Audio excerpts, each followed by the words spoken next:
Atenção! Começa agora uma teleaula de matemática do ensino médio. Você vai assistir a teleaula de número 16. Bons estudos!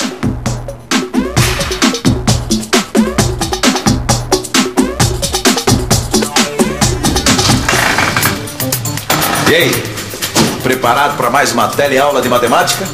Ótimo, porque hoje nós vamos aprender coisas super importantes aqui nesse programa. Você vai conhecer o número π e suas aplicações. Vai estudar a área do círculo, a área dos setores e o cálculo do volume. Bem, parece muita coisa, não parece? Mas não é, não. Aliás, eu acho que você já está ficando fera em matemática, como duas figuras que eu conheço. Exatamente. Já sei quem você está imaginando quem são essas figuras. Pois imagine esses dois trabalhando numa fábrica de tambores de aço.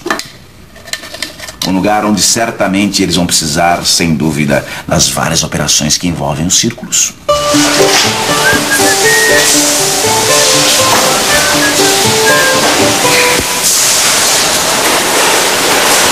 Ô, Vicente! E aí, como é que você tá se virando? Ah, mais ou menos, viu? Por quê? Tem alguma coisa aqui que eu não tô conseguindo entender direito. Qual é o problema? Bom, eu vou explicar.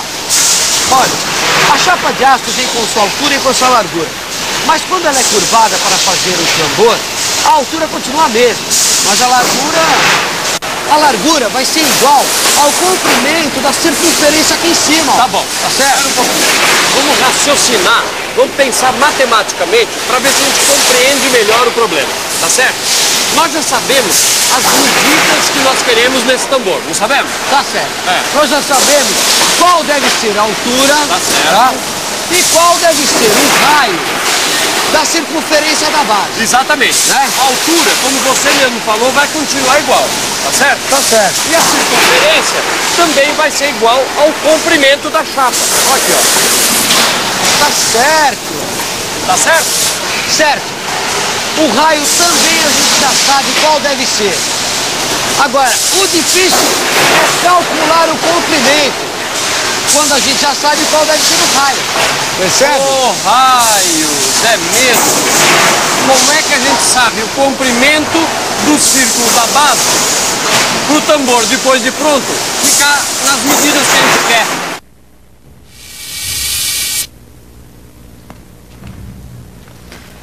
Gil e Vicente estão em dúvida.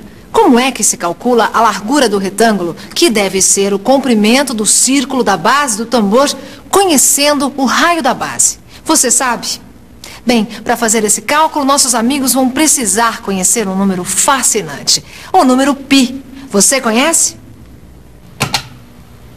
Vamos falar francamente. Se você conhece o número π, ótimo. Se não conhece, preste muita atenção. Siga o meu raciocínio.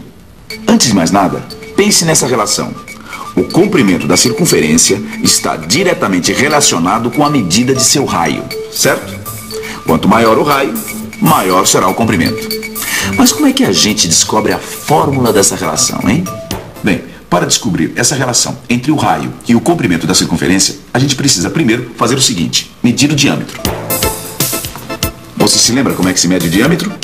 Bom, para quem não se lembra, o diâmetro é igual a 2 vezes o raio. Pois é, o diâmetro é o dobro do raio. Mas o que acontece se a gente dividir o comprimento da circunferência pelo diâmetro?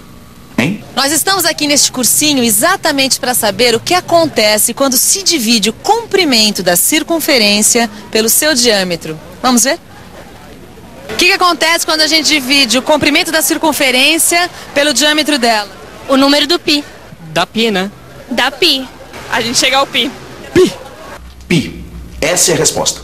A divisão do comprimento da circunferência pelo seu diâmetro vai dar o número π. Mas por que π?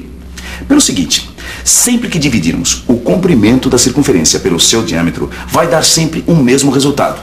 Um número irracional, um pouco maior que 3, que nós chamamos π. Eis aí uma amostra do número π. Ele tem infinitas casas decimais e não pode ser representado na forma de fração. Por isso, o número π é essa enormidade sem fim. Pense nisso. Aqui, você está vendo o número π representado com 34 casas decimais. Mas alguns computadores podem chegar até 10.000 decimais. É mole?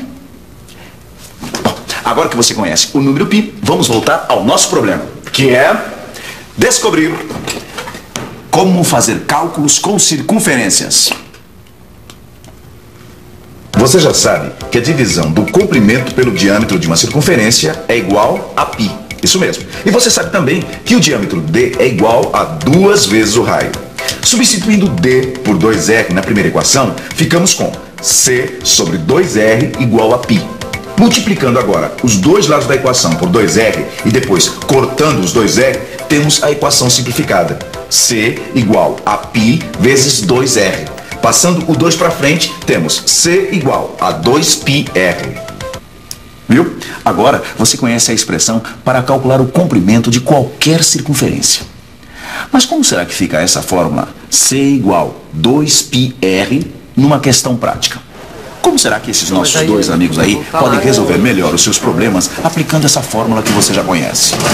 Agora, sabendo a fórmula, fica muito mais fácil pra gente resolver um problema quando a figura tem uma circunferência. Tá certo, entendeu? claro, claro. É isso. Então vamos ver, ó, essa lata aqui é o mesmo exemplo dos tambores aqui da fábrica. Mesma coisa. Né? Então vamos fazer o seguinte, vamos calcular o raio dessa circunferência aqui na base da lata. Certo. Agora, vem cá, você tem uma régua aí?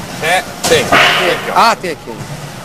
Ó, Quanto deu? aqui deu 6 centímetros de diâmetro. 6 centímetros. Então se o raio, que é sempre a metade do diâmetro, Vai ser 3. vai ser 3, tá 3. certo? Agora, qual a fórmula pra gente calcular o comprimento do alumínio que foi curvado aqui?